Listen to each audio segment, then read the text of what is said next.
সংস্কৃতি সবগুলোই সম্প্রীতির একটা মেলবন্ধন চট্টগ্রামে আছে কিন্তু।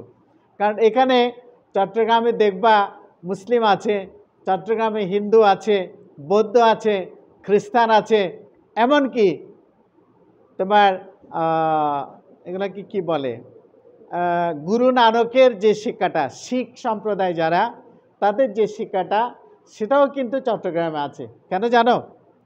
ডাক্তার হতে হলে কি করতে হবে? পড়ালেখা করতে হবে। কি পড়তে হবে? সায়েন্স। আরে বাবা, তুমি তো সায়েন্সের কথাও জানো দেখি। খুব ভালো, খুব ভালো। বসো। এইভাবে আমাদেরকে স্বপ্ন দেখতে হবে। এই যে স্বপ্নের কথা বললেন, স্বপ্ন দেখতে হবে। জাপানি ছোট ছোট বাচ্চাদেরকেও জিজ্ঞেস করা হয় তুমি কি স্বপ্ন দেখো। এখন তোমরা যদি বলো যে তোমাদের কোনো স্বপ্ন নাই, তাহলে তোমার জীবনেই নাই। তুমি বেঁচে থেকেও তো কোনো অর্থ নাই, তাই না? আমার কিছু স্বপ্ন থাকতে হবে। ভবিষ্যৎ কি হতে চাই, কি করতে চাই আমি। যদি এরকম স্বপ্ন না থাকে, তাহলে তুমি বড় হতে পারবে না, তুমি বড় কিছু চিন্তা করতে পারবে না। সব সময় মানুষ বলে না মাথা নিচু করে হাঁটো, আমি বলি মাথা উপর করে হাঁটো। কেন? উপরে তুমি কি দেখবা? আকাশ দেখবা তো। আকাশ অনেক বড় না? অনেক বড় আকাশ। এটা কি শেষ আছে? আমাদের মনে হয় ওদিকে শেষ মনে হয়, কিন্তু পাহাড়ের ওখানে গেলে শেষ হবে? হবে না। এটা অসম্ভব সীমাহীন একটা পাহাড়। যেহেতু সীমাহীন একটা আকাশ আমি দেখি, আমার স্বপ্নটাও সেরকম অসীমের মধ্যে হতে হবে। সীমার মধ্যে হলে তো ছোট হয়ে যাবে সেটা।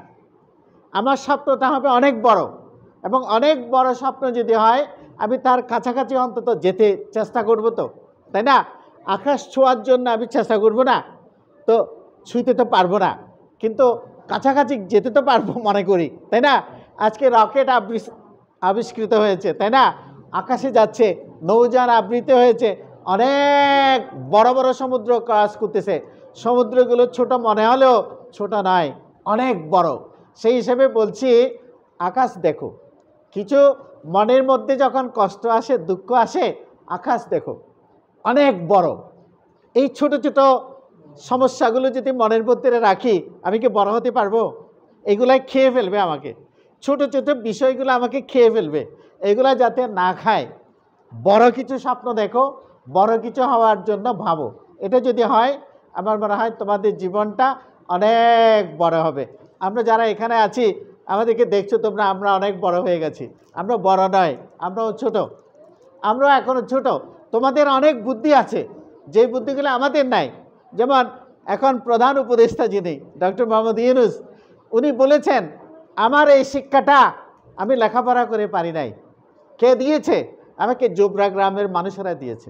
ছোট ছোট মানুষগুলো, মহিলাগুলো যারা আছে, বিশ্ববিদ্যালয়ে যখন শিক্ষকতা করতো না, চট্টগ্রাম বিশ্ববিদ্যালয়ে, তিনি গ্রামে আসতেন, এসে মানুষকে বলতেন তোমার কি দরকার, তোমাকে কি সাহায্য করতে পারি। তখন বলতো আমাকে 1000 টাকা দেন। বলে কি করবা তুমি 1000 টাকা দিয়া?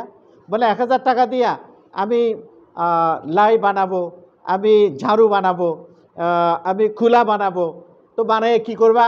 বলে আমাদের হাটাজারি বাজার আছে, আমি হাটাজারি বাজারে গিয়ে বিক্রি করব। সপ্তাহে 2 বার বাজার বসে, ওখানে বিক্রি করব। তো বিক্রি করলে আমি টাকা ইনকাম করতে পারবো, এবং এই টাকা দিয়ে আমার পরিবার চালাতে পারবো। বলে এই তো ভালো বুদ্ধি, তাহলে ঠিক আছে, তোমাকে 1000 টাকা দেবো আমি, তুমি সেটা করো। এইভাবে গ্রামের মহিলাদেরকে ছোট ছোট অর্থ দিয়ে, টাকা দিয়ে ওদেরকে স্বয়ংসম্পূর্ণ করা হয়েছে। এবং আজকে তিনি নোবেল পুরস্কার পেয়েছেন। নোবেলের নাম শুনেছ? নোবেল পুরস্কার দেখো কত বড় একটা পুরস্কার, অ্যাওয়ার্ড তিনি বিশ্ব থেকে ছিনিয়ে এনেছেন। তিনি তো আমাদের এই হাটাজারি অঞ্চলেরই মানুষ, তাই না? তো তোমরা এই হাটাজারির মানুষ না? তো হাটাজারি যেহেতু মানুষ, তোমাদেরকে সেরকম বড় একটা কিছু থাকতে হবে, বুকের মধ্যে সাহস থাকতে হবে, এবং মনের মধ্যে সাহস থাকতে হবে, সামনে যেতে হবে।